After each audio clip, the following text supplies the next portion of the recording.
प्यारे विद्यार्थियों, छोटे भाइयों बहनों, वेरी गुड इवनिंग। आइए हम लोग आज बात करते हैं। आप यूपीएसआई के टारगेट बैच का हिस्सा हैं और हमारा उद्देश्य है कि हम with in the time limit आपको कंप्लीट करा दें।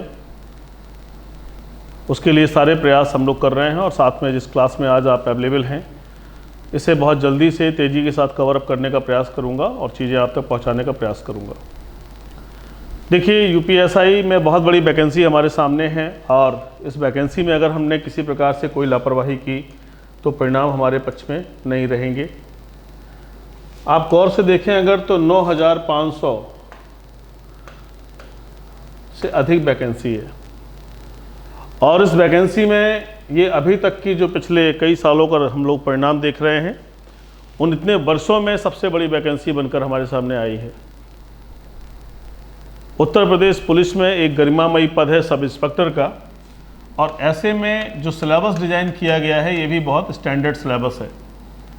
उस सिलेबस में हर कुछ ऐसा डाला गया है जो एक विद्यार्थी से अपेक्षित है और उसका स्टैंडर्ड सिविल सर्विसेज, पीसीएस और कई बार तो ऐसा लगता है जैसे आईएएस के क्वेश्चन डाल दिए गए हैं। ख़ासतौर से संविधान को देखने में ऐसी प्रतीत होती है कि बहुत ही स्तरीय प्रश्नों का समावेश किया गया है। तो ये जो चीज़ें हैं इन्हें हमें देखना होगा। ये इतनी बड़ी वैकेंसी में हमें 40 क्वेश्चंस मिलने जा रहे हैं हर जगह से। 40 मैथ्स के क्वेश्चन हैं, 40 रीजनिंग के क्वेश्चन हैं, 40 हिंदी के क्वेश्चन हैं और 40 में है मूल विधि, संविधान और सामान्य ज्ञान जीके जीएस।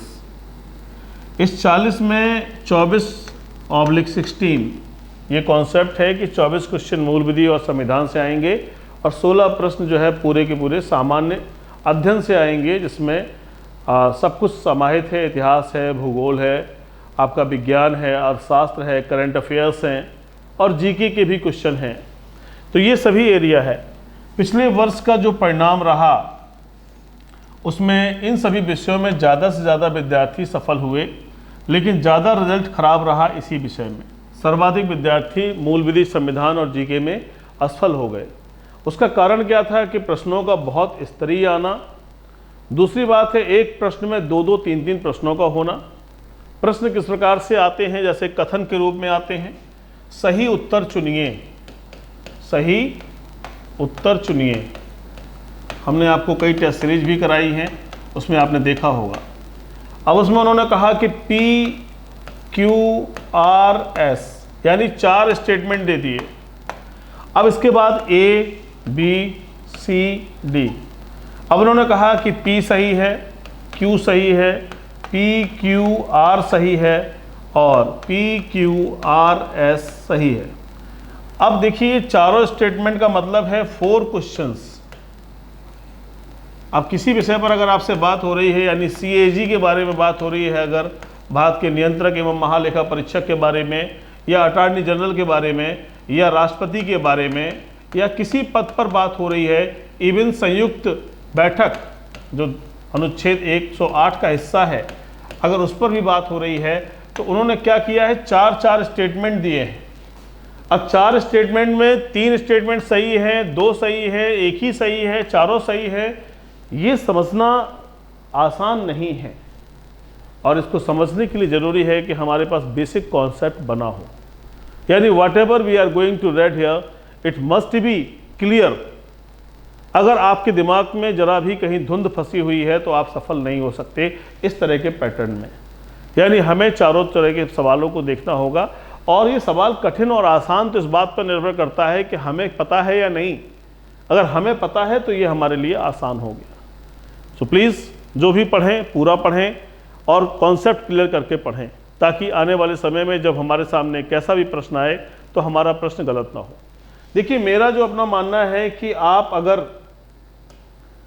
अगर 40 क्वेश्चन आ रहे हैं, 40 में से 30+ रहें जीएस में, तो कोई आदमी आपको रोक नहीं सकता सफल होने से।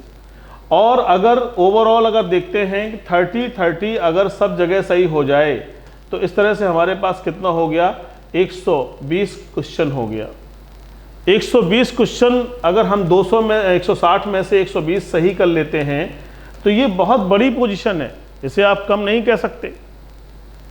क्योंकि इतने में ही आपका बहुत नंबर आ जाएगा। एक नंबर, एक क्वेश्चन 2.5 नंबर का है।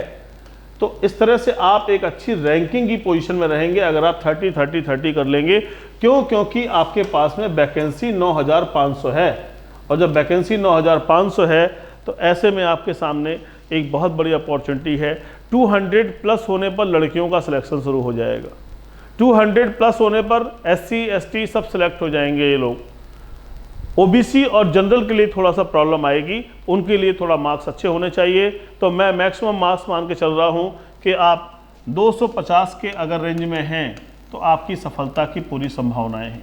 तो आपकी कोशिश होनी चाहिए कि कम से कम ऑन एवरेज हम 120 क्वेश्चन के आसपास सही कर ले जाएं तो हम सफल हो जाएंगे। ये पहली क्लास है, इसलिए बेसिक कॉन्सेप्ट पर बात कर रहा हूं और ध्यान दीजिएगा सारी चीज़ों को। अब मैं इसके आगे आपको सिलेबस की तरफ लेके चल रहा हूं कि सिलेबस क्या है हमारा UPSI में। देखिए, सिलेबस जो है बहुत ही बड़ा सिलेबस दिया गया है और बहुत ही वेल प्लान्ड और डिजाइन सिलेबस है। ये देखिए, मूल विधि जो मेरा विषय रहेगा मैं उस पर चर्चा कर रहा हूं, आपसे एक एक पार्ट पर बात कर रहा हूं। देखिए, मूल विधि में क्या सिलेबस दिया गया है। मूल विधि में सिलेबस है भारतीय दंड विधान, यानी मूल विधि में कहा गया है भारतीय दंड विधान और दंड प्रक्रिया संहिता। अब भारतीय दंड विधान की अगर हम बात करें तो ये है IPC, इंडियन पेनल कोड 1860। इस पुस्तक में है 511 धाराएं, लगभग जिनमें से 100 प्लस धाराओं को आपको पढ़ना पड़ता है।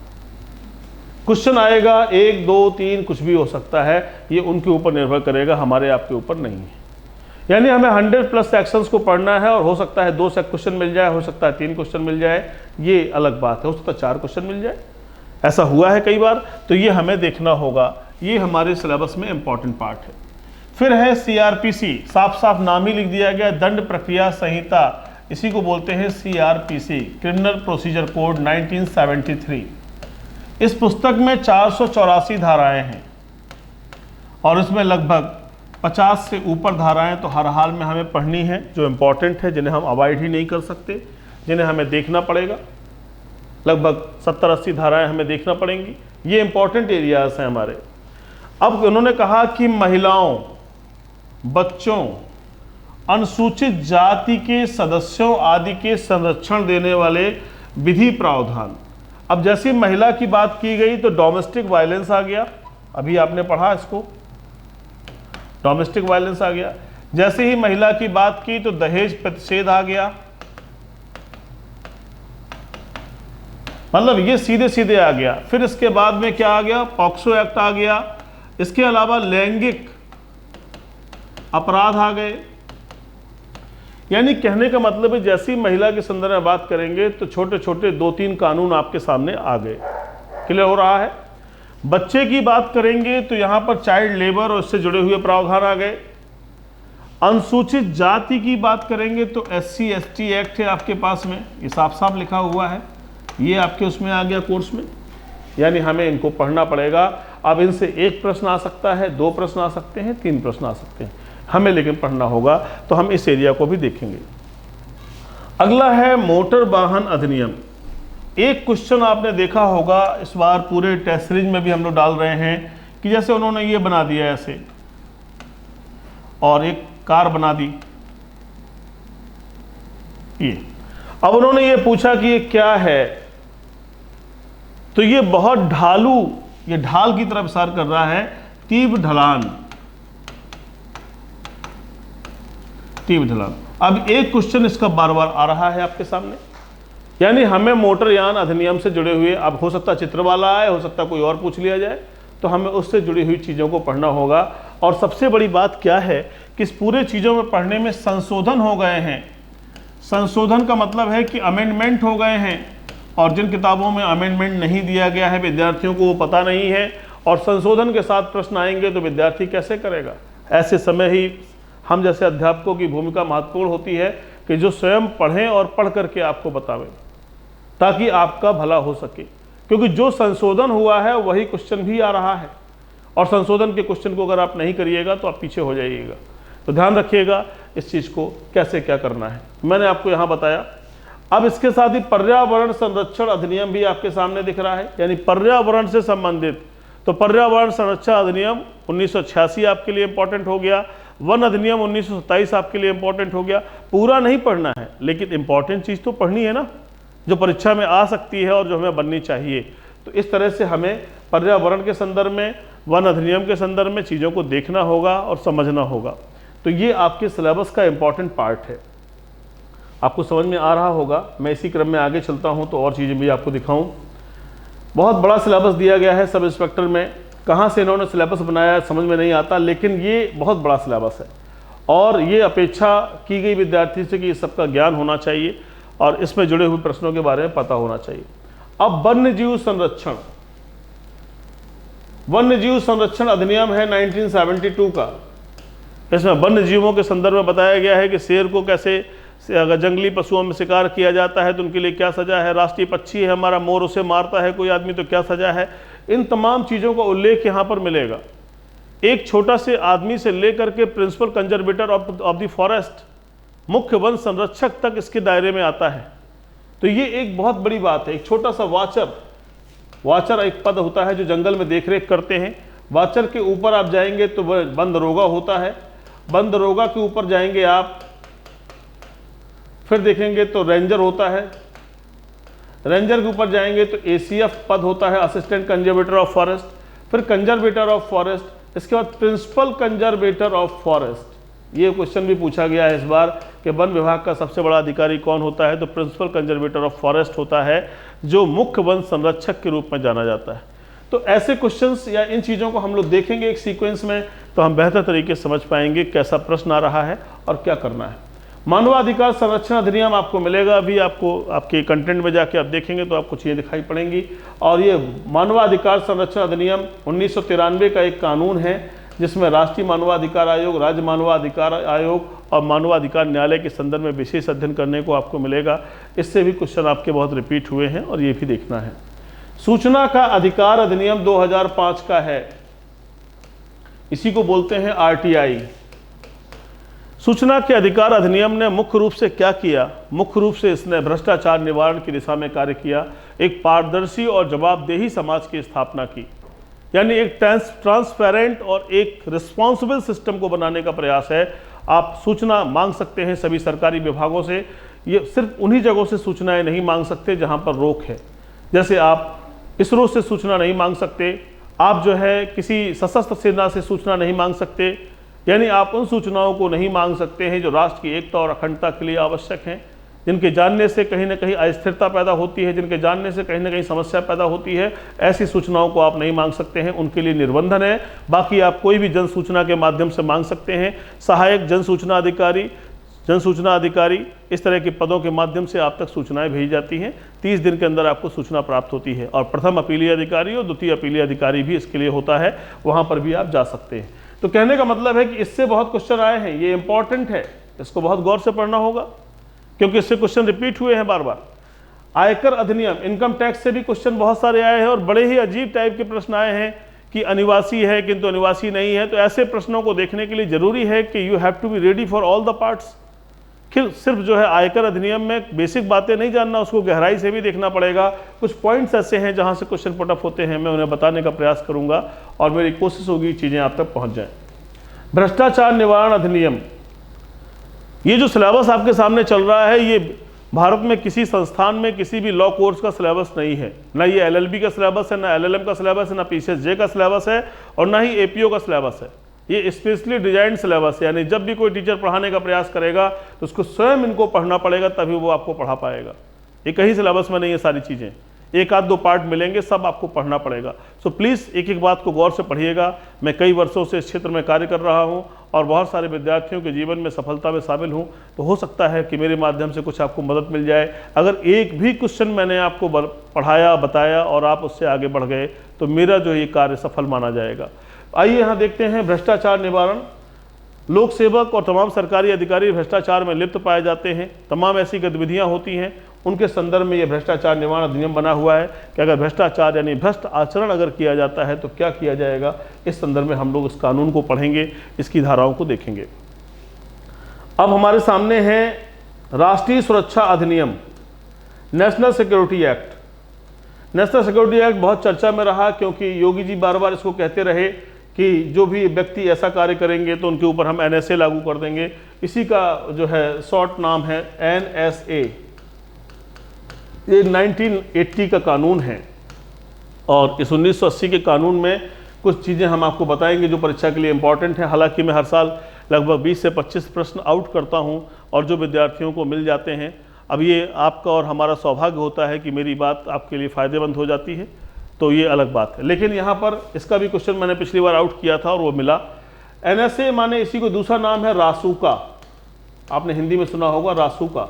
रासुका माने राष्ट्रीय सुरक्षा कानून, राष्ट्रीय सुरक्षा अधिनियम, ठीक है, या NSA। ये जो है गंभीरतम स्थिति में होता है, गैंगस्टर जो होते हैं उनके ऊपर लगाए जाते हैं इस तरह के कानून, ताकि वो कोई ऐसा कार्य न करें जो राष्ट्र की एकता और अखंडता के लिए खतरा हो। तो ये राष्ट्रीय सुरक्षा अधिनियम 1980 आपके कोर्स में है और इसमें से जो क्वेश्चंस बनते हैं वो कितने अवधि के लिए निरोध में रखा जाता है, द पीरियड ऑफ डिटेंशन, और निरोधादेश डिटेंशन ऑर्डर कौन जारी करता है, महानगर की स्थिति में कौन करता है, सामान्य जिलों की स्थिति में कौन करता है। तो हम इस कानून को विस्तार से पढ़ेंगे और इसकी बारीकियों को समझने का कार्य करेंगे। मेरे भाई, हम लोग आगे चल रहे हैं। मैं चीज़ों को आपको एक्सप्लेन इसलिए कर रहा हूँ ताकि आप बेहतर समझ सकें कि आपका सिलेबस क्या है और किस तरीके से चीज़ों को बेहतर करना है हमें। आइए देखें, IT एक्ट। IT एक्ट का मतलब है कि information technology act, information technology act. ये बेसिकली बहुत इंपॉर्टेंट इसलिए हो गया क्योंकि ये बार बार इससे क्वेश्चन आया और ये क्वेश्चन बन नहीं रहा। कंप्यूटर के नाम पर ही क्वेश्चन आता है और ये क्वेश्चन आसानी से नहीं बन रहा है। कठिनतम प्रश्न है, डिजिटल सिग्नेचर से लेकर सामान्य बातों का इसमें उल्लेख मिलेगा आपको। और इसमें जो कुछ क्वेश्चन मैंने आउट किए थे पिछली बार, एक सेक्शन है सेक्शन 66A, ये जो है असंवैधानिक हो गया, अनकॉन्स्टिट्यूशनल। अनकॉन्स्टिट्यूशनल हो गया। ये अनकॉन्स्टिट्यूशनल होने की वजह से क्या हुआ, ये चर्चा का विषय बन गया और इसका केस का नाम था श्रेया सिंघल बनाम भारत संघ। उच्चतम न्यायालय ने श्रेया सिंघल बनाम भारत संघ के मामले में सूचना प्रौद्योगिकी अधिनियम IT एक्ट 2000 की धारा 66A को असंवैधानिक घोषित कर दिया। यही रीजन था क्वेश्चन का और इस चीज को लेकर 3 से 4 प्रश्न बने थे। ये भी मैंने पिछली बार आउट किया था। तो IT एक्ट आपके कोर्स में है, 2000 का ये कानून है, इसको लेकर के हम लोग ध्यान देंगे। अब अगला है साइबर अपराध। बेसिकली इसको लिखने के बाद जब हमने IT एक्ट लिख दिया तो हमको ये लिखने की ज़रूरत नहीं थी क्योंकि इसी में ये चीज़ कवर हो सकती थी, लेकिन फिर भी उन्होंने अलग से इसको एक्सप्लेन किया है कि साइबर अपराध क्या है। तो साइबर अपराध से जुड़ी हुई चीज़ों पर हम लोग चर्चा करेंगे। जनहित याचिका PIL, पब्लिक इंटरेस्ट लिटिगेशन, 1986 में जस्टिस PN भगवती इनको जो है इसका जन्मदाता माना जाता है भारत के संदर्भ में। तो PIL से एक क्वेश्चन हर हाल में इस बार आया है, 1 क्वेश्चन। तो PIL को हम विस्तार से पढ़ेंगे और रेलिवेंट केसेस के साथ पढ़ेंगे कि आज वर्तमान तक कौन से केसेस हुए हैं PIL के माध्यम से। PIL एक ऐसा माध्यम है जिसमें कोई भी व्यक्ति किसी अन्य व्यक्ति के लिए उच्चतम न्यायालय या उच्च न्यायालय में जा सकता है, उसकी तकलीफों, उसकी परिस्थितियों, उसकी समस्याओं को ध्यान में रखते हुए। जबकि जिस व्यक्ति की परिस्थिति और समस्याओं को ध्यान में रखते हुए न्यायालय में जाता है वो व्यक्ति वहां पर उपस्थित नहीं होता है। उसे तो कई बार पता भी नहीं होता है कि मेरे पक्ष में मेरे लिए लोग वहां पर पहुंच गए हैं। तो ऐसी स्थिति को लेकर के कहा जाता है जनहित याचिका, और ये बहुत बड़ा कदम है जो हायर कोर्ट है, हमारी सुप्रीम कोर्ट और हाई कोर्ट का। इसके अलावा महत्वपूर्ण न्यायिक निर्णय, इससे भी बहुत सारे क्वेश्चन आए हैं, ये बहुत इंपॉर्टेंट है। आप इस बार देखेंगे बहुत सारे क्वेश्चंस आपको मिलेंगे। अलमित्रा का मामला मिलेगा जो परीक्षा में पूछा गया, ठीक है। इसके बाद नवतेज सिंह जौहर का मामला मिलेगा कि ये कैसे आ गया। तो ये रेलिवेंट केसेस हैं, इनको लेकर के बहुत सारी चर्चा हुई है, तो इनको लेकर के हमें पढ़ना होगा कहाँ पर क्या चीज़ें हैं। तो शायद आपको मेरी बातें समझ में आ रही होंगी और बहुत बड़ा सिलेबस है, हमें और आपको दोनों को बहुत तेज़ गति से पढ़ना होगा, तभी जाके चीज़ें हम लोग कवर कर पाएंगे। अब देखिए अगला चरण है हमारे सामने भूमि सुधार। ये लैंड रिफॉर्म्स के बारे में बात कर रहे हैं कि जमीनी भूमि सुधार के संदर्भ में क्या व्यवस्था है हमारी। अब देखिए दरोगा बनाने जा रहे हैं, ये सब डालने क्या, जो लेखपाल थोड़ी बना रहे थे, लेकिन दरोगा को डाल दिया क्योंकि दरोगा एक ऐसा पद है जो जन सामान्य की हर गतिविधि में शामिल होता है, हर गतिविधि का हिस्सा होता है दरोगा। तो ऐसे में उसको भूमि संबंधी भी जानकारी होना चाहिए, उसको भूमि अधिग्रहण लैंड एक्विजिशन की भी जानकारी होना चाहिए कि लैंड एक्विजिशन एक्ट 1894 1894 का जो कानून था उसका संशोधन हो गया और आज जो है मार्केट रेट के आधार पर चीज़ों के लिए कहा जा रहा है कि सरकार भी कोई चीज़ लेती है तो मार्केट रेट के आधार पर ज़मीन को लेने का प्रयास करे। तो लैंड एक्विजिशन एक्ट 1894 में संशोधन के बाद आज की वर्तमान स्थिति क्या चल रही है इसको लेकर हम लोग चर्चा करेंगे। भू राजस्व लैंड रेवेन्यू के संदर्भ में हम लोग बात करेंगे कानून क्या है। अब इस संदर्भ में हमको पढ़ना पड़ेगा यूपीजेडए एक्ट, यूपीजेडए उत्तर प्रदेश जमींदारी एबोलिशन एक्ट। इसके अलावा हमको land reform act, land reform act ये पढ़ना होगा। ये दोनों कानून जैसे हम पढ़ेंगे तो उसके साथ में हमें रेवेन्यू एक्ट की भी चीज़ों को ध्यान देना होगा। अब आप कहिएगा साहब हमको इतना कहाँ पढ़ना होगा, बस यहीं पर फ़र्क हो जाता है कि जब आप सिलेबस देखते हो तो आपका नज़रिया बहुत बड़े रूप में होता है, बहुत टेंशन का होता है, और जब हम सिलेबस देखते हैं तो हमारा नज़रिया होता है कि किन चीज़ों को पढ़ना है, किन को छोड़ना है। एक अच्छा मार्गदर्शक, एक टीचर का यही कर्तव्य होता है कि क्या पढ़ें क्या ना पढ़ें इसी को समझा ले जाए और इसी चीज़ को बता ले जाए जिससे विद्यार्थी का भला होता है। हमारा उद्देश्य 30+ नंबर पाना है, हमारा उद्देश्य 20+ नहीं पाना है। हमारा उद्देश्य 40 हो जाए अच्छी बात है, लेकिन 30+ हर हाल में हो, इसलिए हमको मेहनत करनी है ताकि हम कहीं से भी पीछे ना रहें। तो ये यहाँ पर मैंने आपको अभी तक जितनी बातें बताई हैं इनमें क्या इम्पॉर्टेंट है, क्या पढ़ना है और क्या नहीं पढ़ना है, इस सब में हम आपका मार्गदर्शन करेंगे और कोशिश करेंगे कि आप तक सही चीज़ें पहुँच सकें ताकि आप सफलता के मार्ग में आगे बढ़ें। आइए हम लोग बात करते हैं इसी क्रम में संविधान। अब संविधान का देखिए कितना बड़ा सिलेबस है। संविधान को उन्होंने पूरा आपके कोर्स में दिया हुआ है और संविधान के कौन कौन से पार्ट दिए हैं। देखिए पहला पार्ट तो उन्होंने कह दिया कि संविधान ये भारत का संवैधानिक विकास, यानी जो एक्ट संबंधित चीज़ें हैं कि कौन से द्वैध शासन कैसे आया, 1935 के एक्ट की क्या भूमिका है, 1947 की माउंटबेटन योजना से क्या प्रावधान निकल करके आए। यानी कहने का मतलब है कि संविधान के विकास में जो पुरानी गतिविधियां हैं उनकी क्या भूमिका है, तो हमें इसे पढ़ना होगा। संविधान का उद्देश्य क्या है, संविधान क्या किस उद्देश्य के लिए बनाया जाता है, यानी उससे जुड़ी हुई चीज़ों को हमें देखना होगा। फिर इसी में आपको इसकी विशेषताएँ और उसकी ढेर सारी चीज़ें, स्रोत और सारी चीज़ें इसी में कवर अप हो जाएंगी। फिर अगला है आपका फंडामेंटल राइट, ये एक बड़ा चैप्टर है और फंडामेंटल राइट को लेकर के हम लोग पूरी बातों को स्टडी करेंगे क्योंकि ये बड़ा चैप्टर है, इसलिए हमें इस पर बहुत गौर करना पड़ता है। और इस बार के क्वेश्चन भी फंडामेंटल राइट्स को लेकर के बहुत सारे आए हैं। जो श्रेया सिंघल का बात कर रहा था वो आईटी एक्ट में भी आता है और 19 के अंतर्गत भी आता है, तो इसलिए हमें आर्टिकल 21 को लेकर ज़्यादा फोकस करना होगा क्योंकि इसका लिंक अप जो है PIL से ज़्यादा है, और जब PIL से इसके ज़्यादा लिंक है तो इसलिए क्वेश्चन PIL में जो आते हैं वो जनरली 21 को लेकर के आते हैं, तो हम उसे पढ़ेंगे और देखेंगे। इसके अलावा आपका है नीति निर्देशक तत्व, directive principles of state policy, यानी हमें अनुच्छेद 36 से लेकर 51 तक पढ़ना है और हमें 51A पढ़ना है। ये फंडामेंटल ड्यूटी है और ये हमारे directive principles of state policy हैं। इनसे कहाँ से कौन कौन से क्वेश्चंस बनते हैं। इस बार राज्य के नीति निर्देशक तत्व को लेकर के क्वेश्चन अनुच्छेद 36-37 में बन गए, अनुच्छेद 37-38 में बन गए। नॉर्मली ये क्वेश्चन जो है परीक्षाओं में कम आए हैं अदर एग्जामिनेशन में, लेकिन यूपीएसआई में 36, 37, 38 में ही क्वेश्चन बढ़ गए। 39 गा पर क्वेश्चन आया है, 39 घा परीक्षाओं में पूछा जाता रहा है, पीसीएस लोअर सबऑर्डिनेट में और तमाम एग्जाम्स में, लेकिन इसमें 39 गा भी पूछा गया है। यानी इसका मतलब है कि गहराई से स्टडी की अपेक्षा आपसे कर रहा है। तो यहाँ पर ध्यान रखना होगा, इन चीज़ों को हम लोग पढ़ेंगे और कथन के रूप में ये सभी एरियाज़, ये कथन वाले एरिया हैं, यानी PQRS के रूप में भी आपके सामने आएंगे। तो इनका भी ध्यान रखना है हमें और चीज़ों को समझना है। जो भी पढ़ें विस्तार से पढ़ें और सिस्टमेटिक पढ़ें। आइए नेक्स्ट पार्ट पर बात करता हूँ मेरे भाई।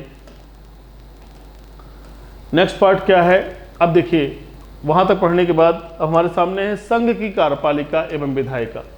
ये शब्द लिख देने भर से इतना छोटा लग रहा है, लेकिन जैसे ही आप पढ़ना शुरू करेंगे, संघ की कार्यपालिका का मतलब है राष्ट्रपति, संघ की कार्यपालिका का मतलब है उपराष्ट्रपति, महान्यायवादी, नियंत्रक एवं महालेखा परीक्षक, भारत का प्रधानमंत्री और उसकी मंत्री परिषद। जब इतना पढ़ेंगे जा करके तब संघ की कार्यपालिका शब्दावली के बारे में आपको अच्छे से जानकारी होगी।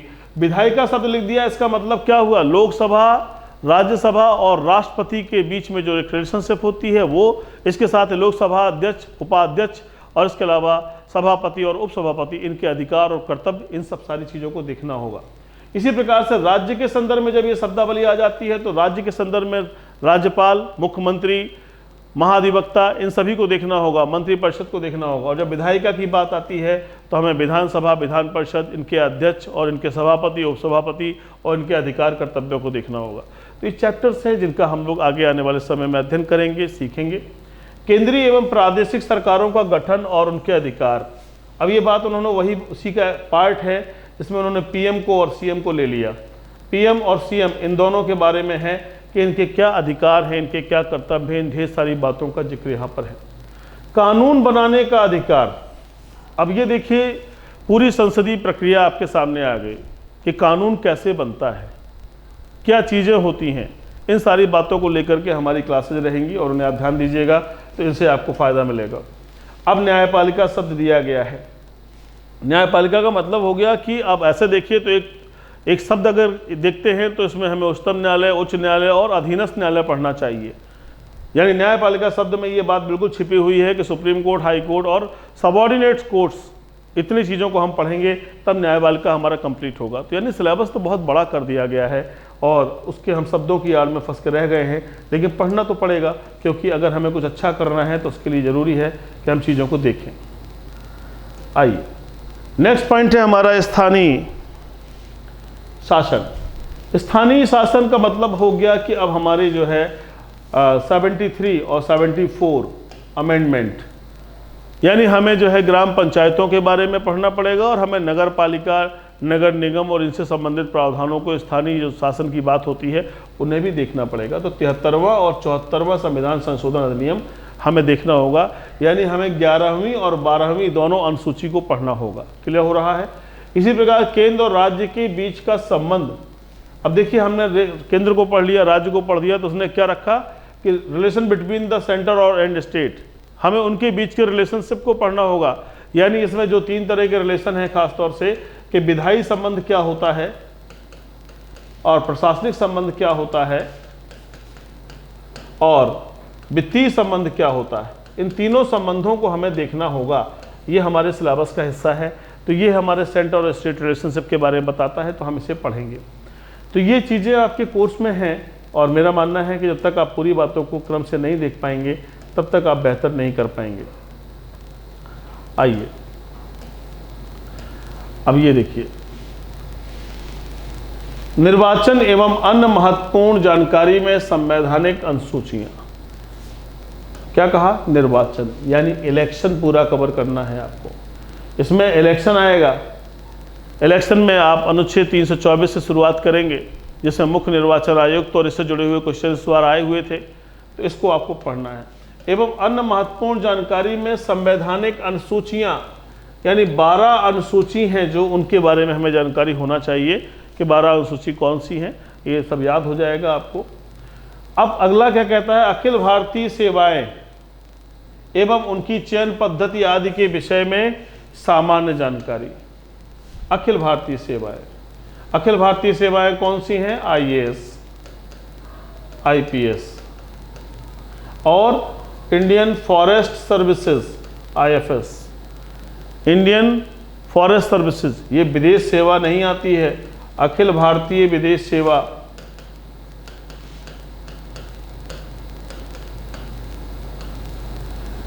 ये नहीं है इसका, क्योंकि ये अखिल भारतीय नहीं है। यहां पर क्या है? भारतीय विदेश सेवा है और भारतीय विदेश सेवा को नहीं रखा गया है। ठीक है, ये शब्द इसमें नहीं लगा है, ये शब्द इनमें लगा हुआ है। यानी ये 3 जो है हमारी अखिल भारतीय सेवाएं हैं, ये अखिल भारतीय सेवा नहीं है। ये क्वेश्चन आ चुका है कई बार। ऐसे ही पिछली बार 2011 के एग्जाम में ये पूछा गया था कि भारतीय वन सेवा कैसी सेवा है, तो अखिल भारतीय सेवा है। तो इससे जुड़े हुए तमाम चीज़ों पर हम लोग चर्चा करेंगे और उनको देखने का प्रयास करेंगे। अगला है आपका आपात उपबंध। आपात उपबंध आपने पढ़े होंगे पूर्व में, अभी फिर से इस बार भी क्वेश्चन इससे आएंगे और तमाम क्वेश्चंस पूछे जाते हैं। खास तौर से 3 तरह के आपात होते हैं, एक 352 में है, एक 356 में है और एक 360 में है। ठीक है, इसमें 1 माह, 2 माह, 2 माह, यानी 122 का फॉर्मूला होता है और इसमें कितने कितने समय के लिए परिवर्तन में रहती हैं। अब इनको, ये राष्ट्रीय आपात है, ये राष्ट्रपति शासन है और ये वित्तीय आपात है। तीनों के संदर्भ में हमें स्टडी करना पड़ेगी और हमें देखना होगा कि कहाँ कहाँ से कैसे क्वेश्चन बन सकते हैं, क्योंकि कथन के रूप में इस बार इससे प्रश्न आए थे। संविधान में ज़्यादातर प्रश्न बहुत बड़े बड़े आए थे, एक स्क्रीन में एक प्रश्न आएगा और PQRS के पैटर्न पर आए थे। तो हमें पूरा पढ़ना होगा, जो भी हम पढ़ेंगे पूरा पढ़ेंगे और उसको देखेंगे। फिर आपका है संविधान संशोधन, अनुच्छेद आर्टिकल 368 आर्टिकल 368 को जब हम पढ़ेंगे तो यह है संविधान संशोधन, और इसमें बहुत सारे इंपॉर्टेंट केसेस हैं। बेसिकली तो 4-5 केसेस लोग चर्चा करते हैं। एक तो आपका सज्जन कुमार, शंकरी प्रसाद, गोलकनाथ, केशवानंद भारती, मिनर्वा मिल, यहीं पर लोग चर्चा करते हैं, लेकिन इसके अलावा बहुत सारे केसेज हैं आज वर्तमान तक आते चले जा रहे हैं। उनमें IR सेलू बनाम स्टेट ऑफ तमिलनाडु का केस इंपॉर्टेंट हो गया है, इसे भी हमें देखना होगा क्योंकि 9वीं अनुसूची के संदर्भ में उसने कुछ प्रावधान किए हैं। इसके अलावा डे बाय डे कुछ ना कुछ इसमें आता रहा है, उसको लेकर के भी चर्चा करनी है।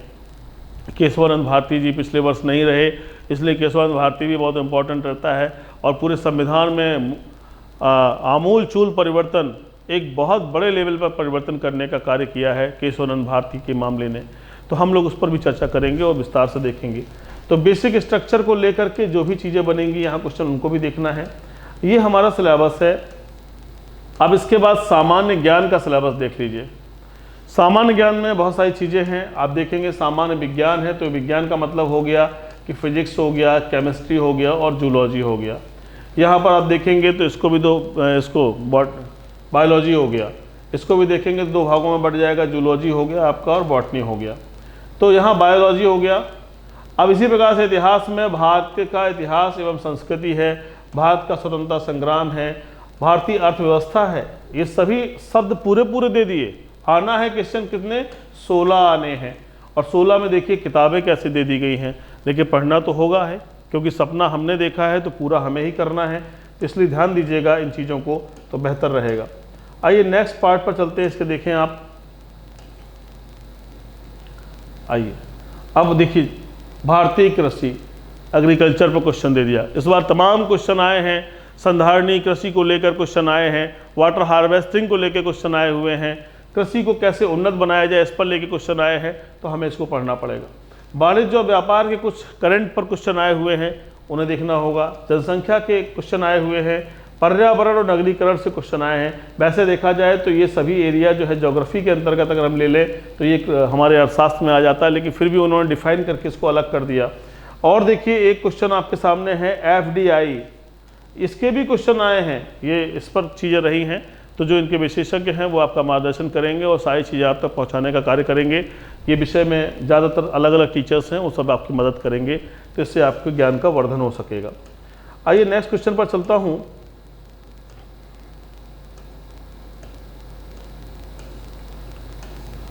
अब देखिए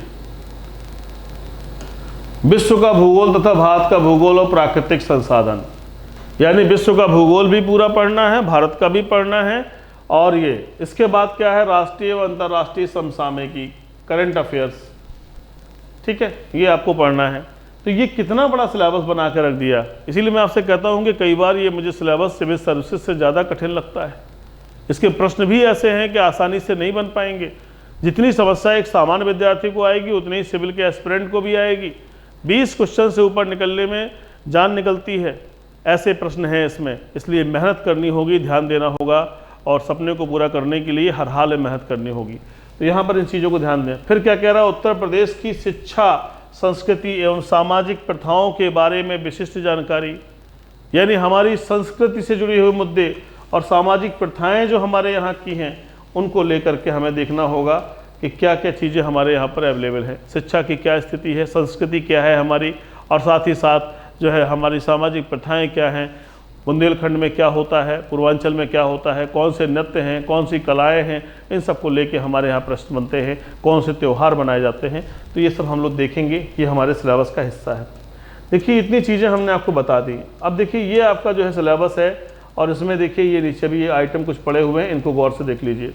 क्या है आइटम, उत्तर प्रदेश में राजस्व। अभी राजस्व के बारे में हम पढ़कर आए हैं, लेकिन फिर भी लिख दिया स्पेशली उत्तर प्रदेश में राजस्व, ठीक है। तो राजस्व का कैसे निर्धारण होता है, मालियत क्या होती है, चकबंदी क्या होती है, इन पर चर्चा हम थोड़ी थोड़ी आपसे करेंगे ताकि क्वेश्चंस आपको मिल जाए। पुलिस एवं सामान्य प्रशासनिक व्यवस्था, इससे क्वेश्चन तो नहीं दिखाई पड़े हमें, लेकिन फिर भी आपको पढ़ना है क्योंकि कुछ भी आए तो बन जाए। मानवाधिकार फिर लिख दिया गया, ऊपर एक बार मानवाधिकार संरक्षण अधिनियम लिखा था, लेकिन फिर मानवाधिकार लिख दिया गया। आंतरिक सुरक्षा एवं आतंकवाद, इंटरनल सिक्योरिटी एंड टेररिज्म को लेकर क्वेश्चन है, तो इसको भी हम लोग पढ़ेंगे। ये सारे विषय मैं आपसे डिस्कस करूंगा, इस तरह के विषय में आपको जानकारी दूंगा और इससे आपका लाभ होगा। भारत एवं उनके पड़ोसी देश के संबंध, relation between the neighbouring countries of India, Bharat के पड़ोसी देश जितने भी हैं उनके साथ क्या रिलेशनशिप है, चाहे भारत पाकिस्तान हो, भारत बांग्लादेश हो, भारत भूटान हो, भारत नेपाल हो, भारत अफगानिस्तान हो, इनके साथ भारत श्रीलंका हो, इन सब देशों के साथ हमारे क्या संबंध हैं और कौन सी नई चीज़ें चल रही हैं। जैसे अभी कालादान परियोजना के बारे में पूछा गया था, जो म्यांमार से इंटरलिंक हो रही है, पूर्वोत्तर भारत को म्यांमार से जोड़ती है, तो उसमें किस तरह का प्रश्न बना था कि कौन कौन से मार्ग से जोड़ने की बात हो रही है, तो स्थल मार्ग से और बंदरगाह के मार्ग से, दोनों से जोड़ने की बात हो रही है। ऐसे क्वेश्चंस यहाँ पर बनते हैं आपके, तो स्टेटमेंट के रूप में आए थे, तो इन्हें हमको देखना होगा और इन्हें हमें कवर करना होगा। आइए आगे चलता हूँ। अब ये आगे क्या चलता हूँ, तो कंप्लीट हो गया आपका। तो इस तरह के सिलेबस को हमें देखना है और इस तरह की चीज़ों को हमें पढ़ना है। अब देखिए, प्रश्न जो है वो आपके इतने बड़े सिलेबस से आने जा रहे हैं और हमारा दायित्व होगा कि हम पूरी चीज़ों को एक सिस्टमेटिक मैनर में पढ़ें, समझें, देखें, ताकि हम अच्छे से अच्छा कार्य कर सकें। और ये करने के लिए ज़रूरी है कि अपने मन में एक सकारात्मक भावना को डेवलप करें, एक सोच को डेवलप करें कि मैं अच्छा करूँगा और मैं हर हाल में सब इंस्पेक्टर बनूँगा। तो ये भावना ही आपको प्रेरित करेगी। और देखिए, पूरी पढ़ाई का अपना अलग मतलब है और परीक्षा के समय की गई पढ़ाई का अपना अलग मतलब है। ये एक टारगेट प्रोग्राम है जिसमें हम आपके साथ खड़े हुए हैं और विश्वास रखें कि मिशन इंस्टीट्यूट लगातार जो है सफलता के नए आयाम को टच करता रहा है। इसमें हमारे साथ साथ हमारे विद्यार्थियों की अहम भूमिका थी। हमारे जो टीचर्स हैं, जो हमारा स्टाफ है, जो हमारे साथ जुड़े हुए लोग हैं, चाहे वो टेक्निकल सपोर्ट टीम हो हमारी, चाहे वो जो है एक स्टाफ का एक सामान्य सा कर्मचारी हो, सबकी भूमिका अहम होती है। लेकिन हमारे विद्यार्थियों की भूमिका सबसे बड़ी है, सबसे अहम है, क्योंकि उनकी मेहनत से ही परिणाम आया है। तो आज मैंने आपको सिलेबस बताया है, कल मैं भारतीय संविधान की रूपरेखा पर चर्चा करूंगा और एक एक करके पार्ट्स को कंप्लीट करूंगा। अपना ख्याल रखें, सकुशल रहे, पढ़ाई करते रहे और सकारात्मक सोच के साथ जीवन में आगे बढ़ने का प्रयास करें। जय हिंद।